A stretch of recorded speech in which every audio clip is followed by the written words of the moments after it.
Hello mga kamusika, another day, another guitar tutorial na naman tayo at pupunta tayo doon sa ating client kung saan tuturuan natin siya ma-improve yung kanyang skills pagdating po sa paglilid ng gitara. So tara, samahan niyo ako at medyo mainit ngayon at salamat nga pala doon sa kumuha ng slot.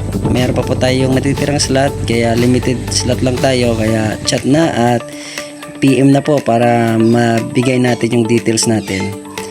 Dito nga sa kanilang lugar ng ating pong tuturuan ay sobrang ganda po ng lugar at payapa at hindi po mainit dito dahil maraming puno, kaya masarap magturo sa ganitong lugar. Kaya tara, tuturuan na natin yung ating pong student para sa kanyang pagle-level up na kanyang guitar skill pagdating po ng paglilid ng gitara.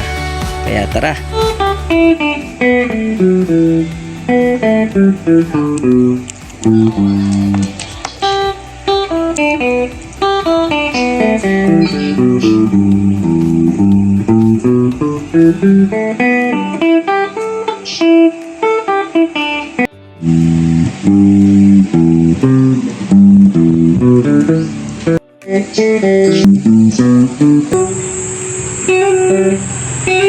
Repeated, gamitin mo ang repeated.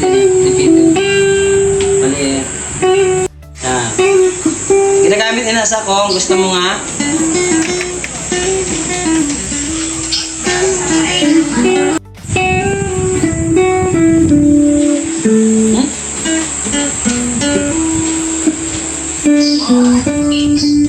Pwede mo na dahil dito gamitin. Dito pala sa ating session, bago magtapos ang ating pagtuturo, binibigyan natin sila ng assignment.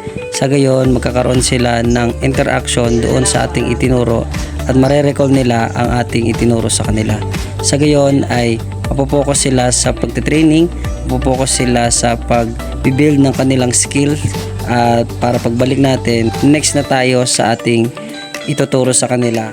At dito sa session natin, tinuturuan natin ng ating student na ma-motivate yung kanilang practice time. Sa gayon, pag umabot ng isang taon ay malayo na yung kanilang journey pagdating po sa pagpapractice at pag-improve ng kanilang skills. Kaya hanggang dito lang at abangan nyo yung improvement ng ating mga student dito sa ating pong music lesson.